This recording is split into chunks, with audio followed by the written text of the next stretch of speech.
Tyske verber. Hjælpeudsagnsordene. Der er 3 hjælpeudsagnsord, som I forhåbentlig har hørt om. Haben, at have, sein, at være, og så er der også verden, at blive. Bøjningen af specielt haben og sein er noget, I skal kunne udenad. At I kan verden, vil kun give pluspoint. Vores tysklærer har lavet os et hæfte, som er en grammatisk oversigt, hvor bøjningerne blandt andet står i.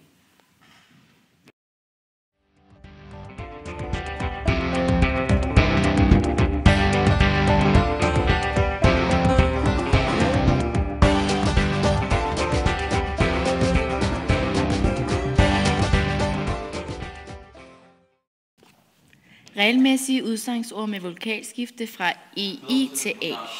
En lille gruppe regelmæssige verber har vokalskifte fra EI til A i datid og kort tillægsform. Det drejer sig om brennen, bringen, denken, kennen, nenen, renen, senden og venten, som alle bøjes i haben.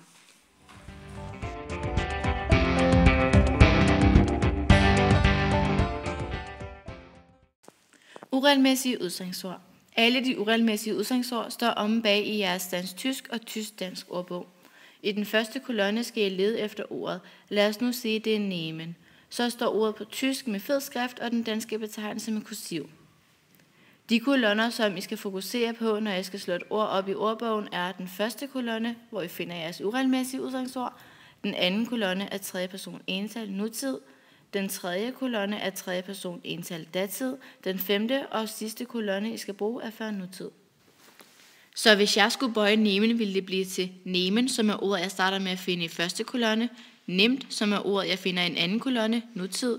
Narm, som er ordet, jeg finder i tredje kolonne, datid. Genommen, som er ordet, jeg finder i femte kolonne, før nutid.